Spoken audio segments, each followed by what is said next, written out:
무더운 여름철에 물가 신기운 나무는 생명으로 더 힘차게 뻗어서 알곡을 형성해 가듯 우리가 세상 삶 속에서 영성에 충만함으로 예수 그리스도의 향기를 품고 주님이 기뻐하시는 알곡으로 성장해가는 날들이 되시기 바랍니다. 하나님의 현존 앞에서 영과 진리로 예배함으로 예배를 통한 기쁨이 오늘 또 충만하시기 바랍니다. 여름철이 되면 태풍, 장마로 피해가 항상 생겨나는데 이 태풍 피해, 장마 피해는 두 가지 원인이 있겠죠. 첫째는 큰 비, 태풍이 오는 것, 그 때와 장소, 그 양에 대하여 정확하게 알 수 없기 때문이고, 둘째는 비와 바람으로 인한 피해가 생길 수 있는 조건이 구비되어 있기 때문이라고 하겠습니다. 예를 들어서 말한다면 기초가 약한 건물, 기반이 허술한 축대, 급류에 쉽게 무너지도록 방치되어 있는 제방, 이런 것들은 피해가 생깁니다. 노아의 홍수 때와 같은 대홍수가 아닌 이상에는 잘 정비되고 기반이 든든한 건물과 축대는 피해를 입지 않을 것입니다. 무엇이든지 그 기반이 허술하거나 그 뿌리가 약한 것은 큰 비와 바람에 무너지고 넘어집니다. 뿌리 깊은 나무나 반석 위에 세워진 집은 태풍과 비바람에도 든든히 서 있습니다. 인생도 이와 같다고 하겠습니다. 우리가 만약에 존재 전체, 우리의 삶의 전체가 흔들리는, 무너지는 터전 위에 세워졌다면 아무리 잘 세워도, 높이 세워도 무너지고 말 것입니다. 이사야는 우리에게 경고하셨습니다. 너희가 굳게 믿지 아니하면 너희가 굳게 서지 못하리라. 우리가 믿음에 굳게 서지 않은 한 결코 든든히 설 수는 없습니다. 사도 요한은 우리에게 말씀합니다. 세상을 이기는 승리는 이것이니 우리의 믿음이니라. 우리는 믿음의 기반 위에 다시 한번 굳게 서야 합니다. 오늘 읽은 이사야 7장 말씀은 국가적인 위기에 직면한 유다왕 아하스를 향한 하나님의 말씀이었습니다. 아하스 왕 시대의 유다 왕국은 대단히 어려운 국가적 위기가 그 앞에 있었고, 그래서 하나님의 말씀이 있었는데 이때 활동한 선지자는 이사야입니다. 아수르 왕국이 강화의 힘을 얻어서 강한 국가가 돼서 주변 국가를 침공하여 통치권을 확장시키고자 일어날 때였습니다. 아하스는 북왕국 이스라엘 왕 베가 왕 제17년에 유다의 왕이 되었습니다. 이때 이미 북왕국은 국가적인 종국으로 치닫고 있었고, 북왕국 이스라엘 왕 베가는 결국 하나님의 진노를 받아 죽고 아수르의 침공으로 결국 북왕국은 나라의 문을 닫는 패망의 역사를 만들었습니다. 이때가 유다왕 아하스 통치 제12년 때였습니다. 유다의 왕 아하스가 왕이 됐을 때는 유다 나라는 국가적으로 심히 어려운 난관에 처하였습니다. 이때 자민시 힘을 가지고 일어난 아람 왕 르신이 북왕국 왕 이스라엘의 베가 왕과 연합하여 유다를 침공했습니다. 이러한 침공으로 유다는 큰 타격을 받았는데, 북왕국 왕 이스라엘 왕 베가는 유다를 치고 용사 12만 명을 사살하고 이스라엘 자손 20만 명을 그리고 그 재물을 탈취하여 사마리아로 옮겨갔습니다. 이러한 국가적인 위기에 처했을 때 하나님께서는 이사야를 통하여 아하스를 향하여 말씀했는데, 이 모든 재난은 아하스에 대한 하나님의 진노의 채찍이라고 말씀하고 있습니다. 하나님은 이사야를 통하여 아하스에게 말씀합니다. 첫째는 너는 상가며 조용하라고 하셨습니다. 아하스는 이러한 국가적인 환난에서 자신을 돌아보아 하나님 앞에 바로 서려고 하기보다는 오히려 인간적인 방법과 꾀로서 이 위기를 극복하려고 안간힘했습니다. 그러므로 하나님은 오히려 그에게 너희는 상가며 조용하라고 명하십니다. 이 말씀은 경솔히 행동하지 말라, 경박하게 날뛰지 말고 자신을 살펴 바로 서라는 하나님의 경고였습니다. 그리고 하나님 말씀하시기를 그들은 연기 나는 두 부지깽이 그루터기에 불과하니 그들을 두려워하지 말라고 했습니다. 여기 그들 두 부지깽이는 아람 왕 르신과 북왕국 왕 이스라엘의 베가 왕입니다. 이들의 연합군은 굉장히 강해 보이지만 하나님께서는 그들은 부지깽이와 같다, 연기 나는 부지깽이니 곧 사라진다, 두려워할 거 없다고 말씀했습니다. 그리고 그들의 일은 이루지 못한다고 말씀했습니다. 아람 왕 러신과 북왕국 왕 베가의 연합군이 강하게 힘을 모아서 유다를 치고 자기들의 도모를 이루려고 했지만 하나님께서 허락하지 않으셨으므로 결국 허무하게 끝납니다. 하나님의 말씀같이 아람 왕 러신과 북왕국 왕 베가는 아수르의 손에 다 망하여 패망하고 나라가 문을 닫습니다. 이사야는 현실적으로 나타난 유다 왕국의 위협 앞에 러신 왕과 베가의 그런 공격, 그런 어려운 시련 앞에서 이 상황에 어떻게 해야 할지 올바른 방향을 잡지 못했습니다. 그래서 이사야를 통해서 하나님 말씀하시는데 이사야는 아하스에게 말씀하십니다. 너는 내 하나님 여호와께 한 징조를 구하되 깊은 데에서든지 높은 데에서든지 구하라 하고 했습니다. 이사야의 권고는 국가적 위기 앞에 처한 아하스에게 너는 어디서나 어떤 상황이든지 하나님을 찾고 하나님께 구하라고 하는 강력한 요청을 한 것입니다. 깊은 데에서든지라는 말은 숨은 자리, 숨겨진 자리, 깊은 수렁에 빠졌을 때라는 뜻이 있고, 높은 산에서라는 말은 인간적인 영광과 인간적인 승리의 자리를 의미할 수 있습니다. 이 말씀은 내가 실패해서 깊은 수렁에 빠졌을지라도 아니면 인간적으로 성공해서 영광스러운 자리에 서 있을지라도 어떤 상황이라도 오직 하나님을 찾고 그 하나님을 향하여 손을 들고 구하라는 하나님의 명이었습니다. 여러분, 사람이 인생의 파멸의 함정에 빠져드는 것은 두 가지가 있는 것 같아요. 인간적인 성공과 인간적인 자기 영광의 때에 자기 도취에 빠지는 그것이 함정이고, 둘째는 절망과 어려움이 있을 때 인간적인 힘을 믿고 인간의 도움을 찾으려고 사람의 힘에 집착하는 것, 이것이 인간이 망하는 파멸의 두 함정이라고 말할 수가 있습니다. 하나님은 이사야를 통해서 아하스에게 그것을 가르쳐 주었습니다. 그런데 아하스는 어떻게 하셨습니까? 아하스는 하나님의 말을 듣지 않습니다. 아하스는 말합니다. 나는 구하지 아니하며 나는 하나님을 시험하지 않겠다 라고 말합니다. 아하스는 그런 국가적인 위기의 때 하나님을 찾고 하나님을 구하는 것을 거부하고 오히려 더 오만하여 하나님을 등지고 악을 행했습니다.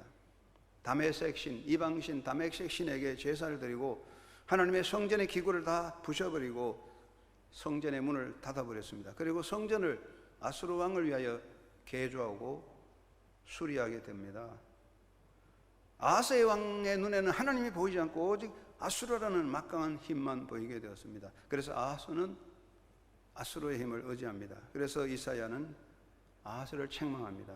너희가 사람을 괴롭히고 그것을 작은 일로 여겨 또 나의 하나님을 괴롭히려 하느냐. 이사야는 아하스에게 너희가 어찌 하나님을 괴롭히느냐고 경고 말씀을 던졌습니다. 결과는 어떻게 되었습니까? 아하스는 현실적인 위기와 환난의 때 하나님을 의지하고 하나님의 손을 잡고 붙잡기보다는 오히려 인간의 눈에 보이는 힘, 아수르라는 힘을 의지합니다. 그러나 그 결말은 돌이킬 수 없는 파멸로 떨어지게 되는 것이죠. 북왕국의 왕 베가 왕이 아람 왕 러신과 손을 잡고 유다를 침공했지만은 결국은 아수르의 공격을 받고 다 망하고 나라는 문을 닫게 되죠. 결국 호세아 때 아수르의 살만에셀의 사마리아 공격으로 북왕국은 역사에서 사라지고 말았습니다. 남왕국은 어떻게 됩니까? 아수가 믿었던 아수르는 그 힘을 잠시 펼쳤지만 결국은 신흥왕국 바벨론의 손에 완전히 망하게 됩니다. 아수가 믿었던 아수르가 바벨론에 의해서 망하게 됨으로써 유다 왕국의 역사는 돌이킬 수 없는 파멸의 수렁으로 떨어지게 된 것이죠.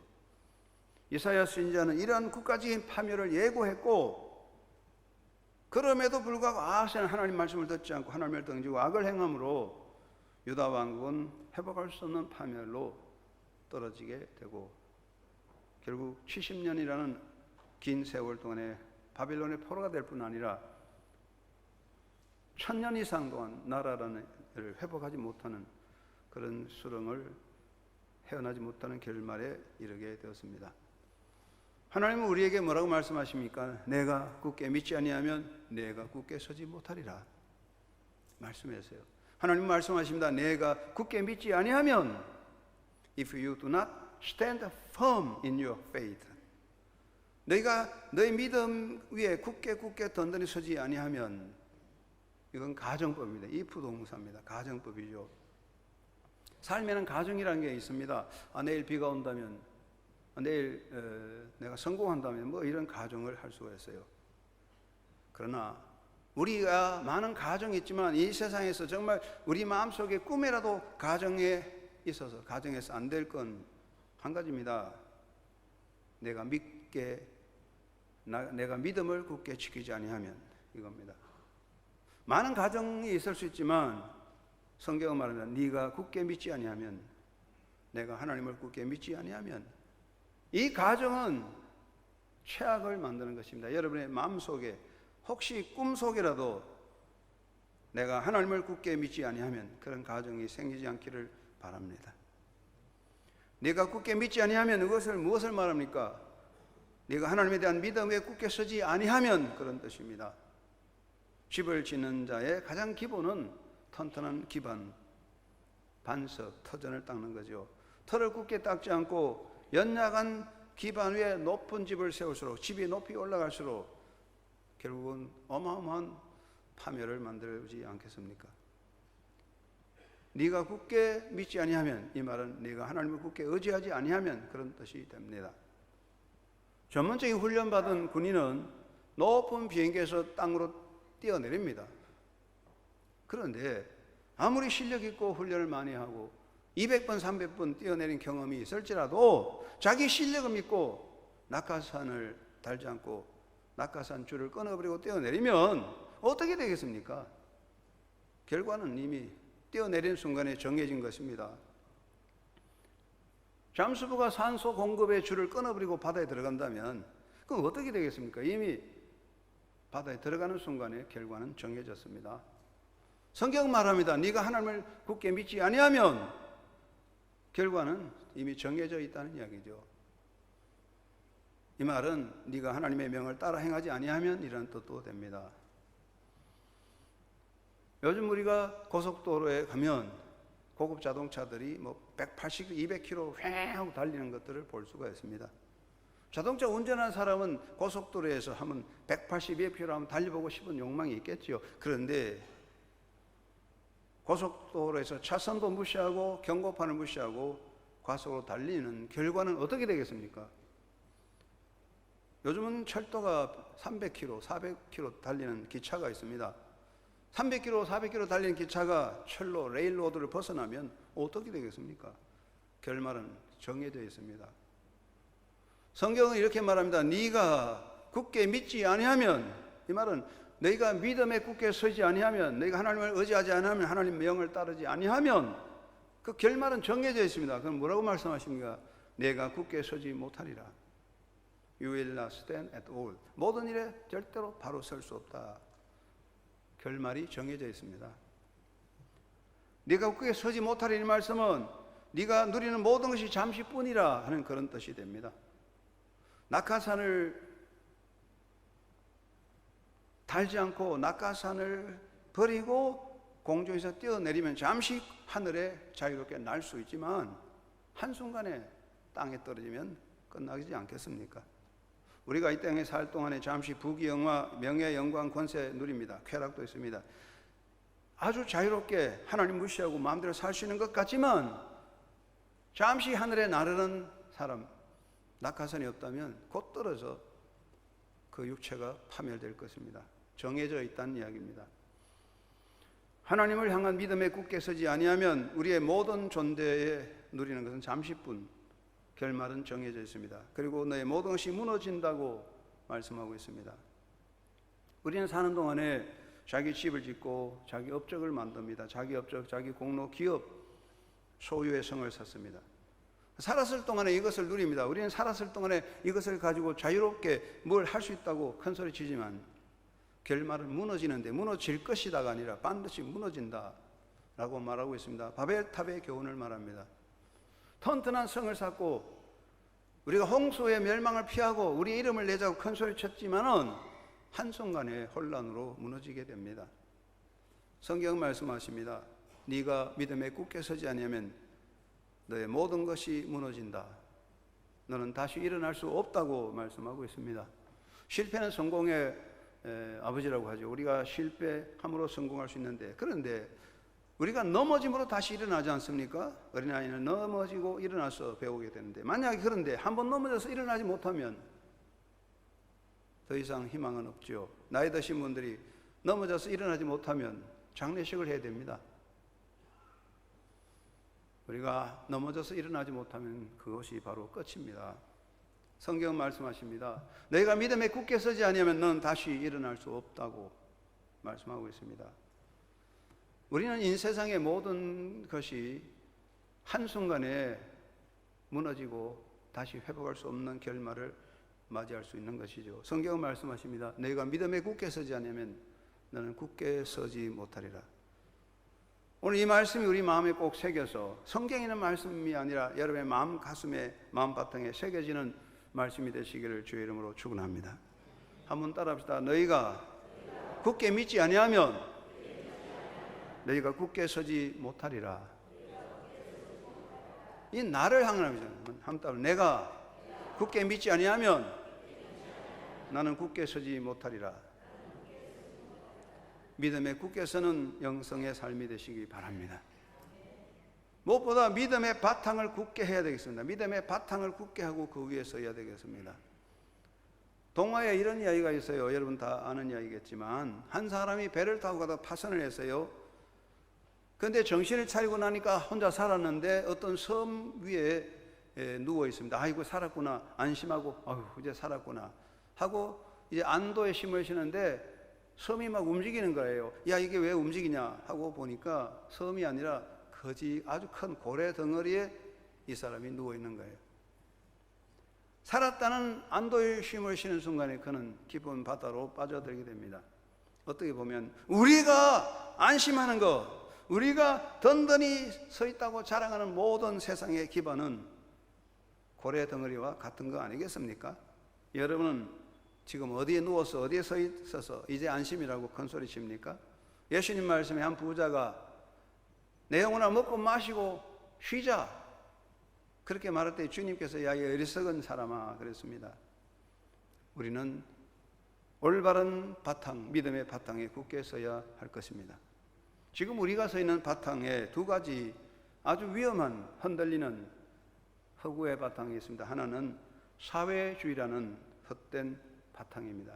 우리 사회는 사회주의 덫에 걸려 있다는 우려를 많이 하게 됩니다. 세계 역사에서 한때 일어났다가 사라져버린 폐기된 사상이 사회주의입니다. 그런데 우리는 사회주의가 좋다고 따라가는 어리석은 과오를 저지르고 있습니다. 최근에 제가 어떤 정보 자료를 받았는데 그 정보가 제 인생에 오늘 제일 기분 나쁜 정보를 받았어요. 일본 기업 전문가 미쯔바시 다카야키라는 사람이 책을 하나 썼는데 초판 5,000부 다 팔리고 2개월 만에 3판이 나오고 4판 가을에 나온다고 합니다. 일본의 베스트셀러인데 그 내용은 한국 경제는 야바위 거짓말 경제라는 책입니다. 아주 기분이 안 좋아요. 그런데 미쯔바시 다카야키가 이런 말 합니다. 그의 책에서 한국 경제는 좌파 정권 10년 만에 거들나서며 또 한 번 5년의 좌파 정권이 탄생한다면 완전 침몰한다. 아주 기분이 안 좋은 말이에요. 그러면서 미쯔바시가 이런 말을 합니다. 한국에는 탈북자가 1만 명 생기는데 해마다 탈남자, 대한민국을 떠나는, 남한을 떠나는 사람이 8만 명이 넘는다. 정말 기분 나쁜 이야기지만 그래도 귀담아 들어야 할 이야기라고 생각합니다. 잘못된 바탕에 서 있으면 다 무너지는 거죠. 그리고 우리는 물질주의의 바탕에 서 있습니다. 황금만능에 빠져 있습니다. 너도 나도 황금신을 따라가고 있습니다. 종교, 정치 모두 황금신을 숨기고 황금신을 따라갑니다. 그래서 우리는 모두 물질적으로 정신이 물화되어 버렸습니다. 헤어날 수 없는 기반입니다. 폴 틸리건 이 세상은 흔들리는 터전이라고 말했습니다. 흔들리는 터전 위에 집을 세워서 안전한 건 하나도 없습니다. 오직 믿음의 터전 위에 집을 세워야 됩니다. 믿음에 굳게 서라고 했습니다. 믿음의 바탕 위에 굳게 서야 합니다. 여러분 믿음의 터전 위에 굳게 삶을 세워가는 믿음의 영성의 사람이 되기를 바랍니다. 세계 2차 대전 중에 강제 수용소에 많은 포로들이 갇혔는데 그 포로 수용소에 이런 글이 적혀 있었습니다. 태양이 빛나지 않을 때라도 나는 태양이 존재함을 믿는다. 내가 느낄 수 없을지라도 나는 사랑을 믿는다. 비록 그분이 지금 침묵하고 계시더라도 나는 하나님이 계심을 믿는다. 멋있는 말입니다. 그렇습니다. 우리가 느끼지 못하고 인식하지 못할지라도 하나님은 그곳에 계시고 우리의 삶의 주인이 되십니다. 예수님은 길과 생명과 진리입니다. 사랑하는 여러분, 신앙은 만약이 아닙니다. 만약에 부활이 있다면, 만약에 천당이 있다면 그건 신앙생활이 아닙니다. 정말 하나님이 살아계신다면, 정말 예수님이 메시아라면 가정만 하다가 언젠가 우리가 죽으면 끝나는 거예요. 독일 사회주의자 공산주의 창시자인 칼 마르크스가 있었는데 그 딸이 이런 고백을 했습니다. 나는 어떤 종교의 영향도 받지 않고 성장했다. 물론 하나님을 믿지 않았다. 그런데 우연히 낡은 독일어 책에서 하늘에 계신 우리 아버지라는 말로 시작되는 기도문을 읽은 후부터는 만일 이 기도문에서 말하는 하나님이 존재한다면 그분을 믿을 수 있을 것 같다라고 생각했다. 믿을 수 있을 것 같다고 생각이 들었다. 그분을 믿었다가 아니죠. 여러분, 생각하다가 우리는 허무 속에 떨어지는 겁니다. 지금도 생각하십니까? 만약 하나님이 계신다면 그렇게 만약이 아니라 정말 내가 믿습니다. 나의 믿음 없는 것을 더하여 주옵소서. 우리의 사도신경이지 내가 믿습니다.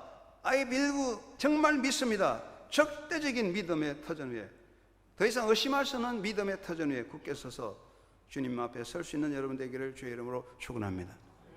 두 번째는 하나님을 굳게 의지하고 맡겨야 되겠습니다. 믿는다는 건 맡기는 거죠. 우리가 믿는 만큼 맡기는 거죠. 하나님을 굳게 의지합시다. 예레미야는 예레미야 17장에서 두 가지 인생을 말씀하고 있어요. 하나는 사막에 떨기나무 같은 존재가 있고 하나는 물가에 심겨나무 같은 존재가 있다고 그랬어요. 사막에 떨기나무하고 물가에 심겨진 나무는 전혀 다른 거예요. 그럼 어떤 점이냐? 누가 사막에 심어진 떨기나무냐? 하나님을 믿지 않고 자기 힘과 권력을 믿는 사람이라고 그랬어요. 사막에 심은 떨기나무 잠시 뿌리 내지만 다 말라서 불살라지는 거죠. 그럼 누가 물가에 심겨진 나무냐? 하나님을 의지하고 사는 사람이라고 그랬어요. 할렐루야. 여러분은 하나님을 의뢰함으로 물가에 심겨진 나무 같은 존재인 줄로 믿습니다. 아, 나는 물가에 심겨진 나무와 같다. 이것을 자랑해야 됩니다. 한번 합시다. 나는 물가에 심겨진 나무와 같다. 할렐루야. 거기에 미래가 있고 역사가 희망으로 열려지는 것입니다. 여러분, 우리가 의지하는 것들이 무엇입니까? 고속도로에 가면 길거리에 펜스가 있는데 그 펜스를 믿고 자동차 들이박아버리면 자동차는 펜스를 차고 넘어서 떨어져서 다리로 낭떠러지로 떨어져서 타게 되죠. 그것은 하나의 보이는 거지 완전하지 않습니다. 인생의 모든 것들은 길거리의 펜스와 같습니다. 의지할 것은 아무것도 없습니다. 미국의 유명한 장군 아이젠하워 장군 대통령이 이렇게 말했어요. 신앙생활에서 내가 깨달은 바는 우리가 위기에 처했을 때 믿음은 결단할 수 있는 용기를 준다는 사실이다. 그러나 그 결과는 하나님의 권능에 맡기고 그를 신뢰해야 한다. 하나님께 대한 신뢰에 의해서만 인간은 평안 속에 책임을 감당할 수 있다. 우리는 믿기는 믿지만 다 맡기진 않아요. 하나님을 믿는다고 하는 것 같은데 안 맡기는 거잖아요. 성경은 뭐라고 말씀하십니까? 잠언서 16장 3절에 너희 행사를 여호와께 맡기라. 그리하면 그가 너희 경영하는 것을 이루리라. 시편 37편 5절에 너희 길을 여호와께 맡기라. 베드로전서 5장 7절에 너 염려를 다 주께 맡겨 버리라. 우리 믿는 것 같지만 맡기지는 않습니다. 그 결과는 하나님께서 우리와 함께하지 않는다는 이야기가 되겠습니다. 여러분, 정말 믿는다면 하나님께 맡기는 삶이 되시기를 주의 이름으로 축원합니다. 여러분, 목욕탕이나 어떤 중요한 장소에 가면 귀중품은 맡기세요 그러잖아요. 제가 늘 하는 말이에요. 귀중품 맡기세요. 맡기지 않으면 책임지지 않습니다. 그럼 여러분 어떤 걸 맡깁니까? 다 떨어진 옷, 다 떨어진 신발을 맡깁니까? 그렇지 않죠. 다이아몬드 반지, 돈지갑을 맡깁니다. 귀중한 것은 맡깁니다. 사랑하는 성도 여러분, 물어봅시다. 여러분 인생에 가장 귀한 게 뭡니까? 입고 있는 옷입니까? 명예입니까? 아니죠. 우리에게 가장 중요한 건 내 생명 아닙니까? 우리의 자녀 아닙니까? 우리의 미래 아닙니까? 우리 인생의 보배는 내 생명이고 우리의 자식이고 우리의 미래입니다. 그럼 그것이 가장 귀하다면 어떻게 해야 돼요? 하나님께 맡겨야죠. 귀한 걸 맡겨야 하나님께 지켜주시죠. 맡기십시오. 맡기지 않으면 책임지지 않습니다. 맡기지도 않는데 여러분 어떻게 하나님이 책임지려고 하겠습니까? 여러분의 인생의 생명과 여러분의 자녀들도 여러분 미래도 우리 모든 것 다 하나님께 맡기십시다. 성경은 말합니다. 맡겨라. 하나님 앞에 맡기는 겁니다. 하나님 의지하고 맡길 때 주님은 우리의 능력자가 되실 줄로 믿습니다. 어떤 가족이 캠핑을 하고 있는데 깜깜한 밤중에 캠프파이어를 하는데 꼬마 아이가 아들이 담요를 뒤집으시고 엄마 아빠 옆에 앉았어요. 아빠가 아들에게 야 무섭지 않냐? 그랬더니 꼬마가 안 무서워. 하나도 안 무서워 그랬대요. 그러니까 엄마가 너는 큰 소년이니까 무서우지 않을 거야 하고 칭찬했습니다. 근데 밤중에 꼬마가 엄마 품에 안기면서 엄마 내가 왜 무섭지 않았는지 이유를 말하고 싶어. 왜 너는 무섭지 않았냐 했더니 꼬마가 대답하기를 엄마도 하늘에서 반짝이는 별들을 보았지 내가 무서워하지 않은 것은 별들 때문이야. 별들은 하나님께서 아래로 내려다 보시는 구멍임에 틀림없어. 하나님께서 그 구멍들을 통하여 나를 내려다 보시고 지켜주실 거야. 할렐루야. 어린아이 마음 같아요. 하나님은 우리를 지켜보고 있잖아요. 믿고 맡깁시다. 성경은 말합니다. 믿고 맡기라고. 여러분 우리는 정말 주님을 의지하고 맡김으로 우리 주님의 평안을 얻을 수 있습니다. 셋째는 강한 확신으로 나아가야 하겠습니다. 확신이 필요합니다. 우리는 믿음은 확신이라고 생각합니다. 그러므로 야고보는 말하기를 의심하는 자는 아무것도 받을 것을 기대하지 말라고 그랬어요. 사도 바울의 신앙은 확신에서 나옵니다. 로마서 8장 31절에 사도 바울은 3대 확신을 가졌습니다. 무슨 확신입니까? 첫째, 하나님이 나를 의롭다고 인정하셨기 때문에 누구든지 나를 정죄할 수 없다. 둘째는 하나님이 나를 위해 싸우신데 누가 나를 대적하겠느냐. 나는 이기고도 남는다. 셋째는 그 모두 하나님의 사랑에서 날 끊어놓을 수 없다. 바울의 3대 확신, 절대적 확신이죠. 하나님의 절대적 용서의 확신, 하나님의 절대적 인도 승리의 확신, 사랑의 확신이 있기 때문에 바울은 어떤 경우에도 흔들리지 않고 마지막까지 사도적인 선교의 사명을 다한 줄로 믿습니다. 여러분의 가슴 속에도 사도 바울이 가졌던 이 확신, 하나님의 절대적 용서의 확신, 그리고 절대적 구원, 그리고 하나님의 인도하심의 승리의 확신, 영원한 사랑의 확신이 여러분의 가슴 속에 새겨지고 그 가슴에 새겨진 말씀의 확신을 가지고 살아가게 되기를 바랍니다. 확신을 가지고 인생을 살아가야 됩니다. 확신 없는 일은 시작하면 이미 실패가 예고되는 것이고 두려워하는 자는 이미 싸움에서 패배를 예고하는 것이며 의심하는 자는 그 기도에 응답이 없는 것을 이미 말하고 있습니다. 확신 없이 일을 시작하는 자는 실패하게 되고 두려워하면서 싸움에 나가는 자는 전쟁에 대피하고 의심하는 자의 기도는 응답되지 않습니다. 확신이 필요합니다. 우리는 확신을 가지고 행동한 자가 되어야 할 줄로 믿습니다.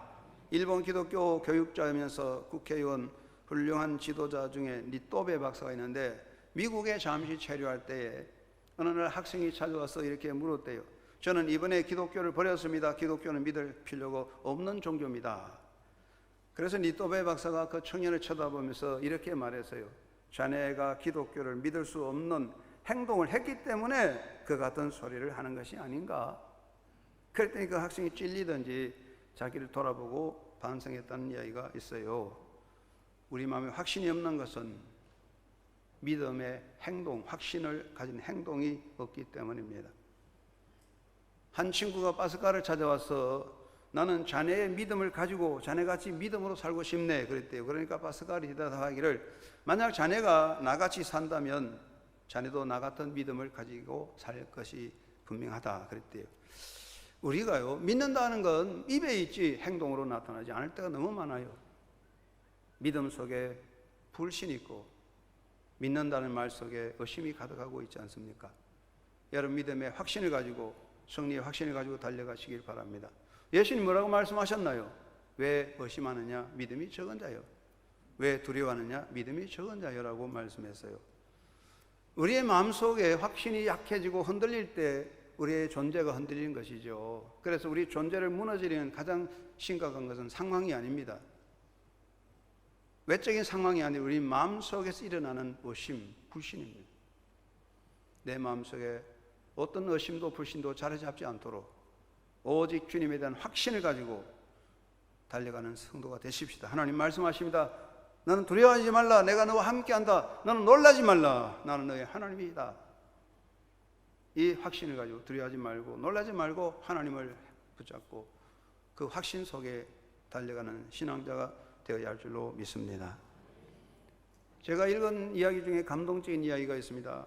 한 일꾼들이 터널을 뚫는 터널 공사를 하고 있는데 그만 공사를 중인데 터널 입구에 흙이 우르르 무너져서 공사하는 터널 입구가 다 막히게 됐대요.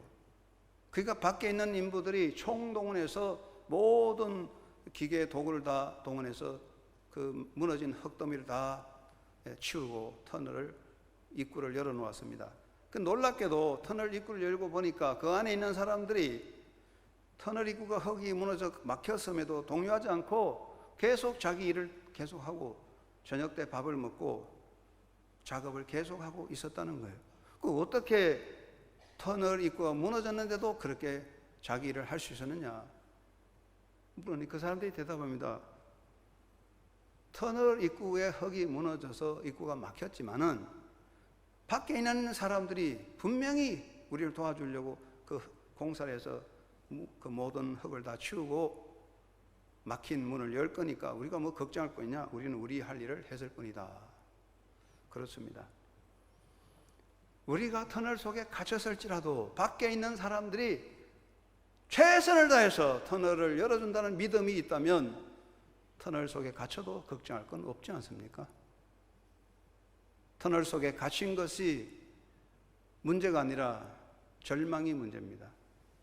사랑하는 여러분, 내가 어떤 상황에 어떤 절망적인 어떤 터널에 갇혔을지라도 하나님은 지금도 바로 밖에서 역사하시고 나를 위해서 그 모든 흙덩이를 치워주시며 길을 열어주고 계시는 것, 지금도 하나님 나를 위해 일하고 계시는 그 하나님의 현존을 확실히 믿는다면 동요하지 말고 흔들지 말고 조용히 하나님과 함께 살아가는 사람이 되어야 할 것입니다.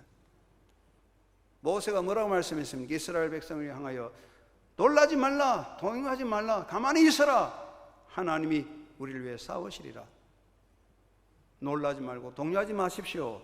하나님은 지금도 나를 위해 싸우시고 일하고 계십니다. 그 확신 속에 살아가는 성도가 되시기 바랍니다. 우리가 다 버리고 가지 않습니까?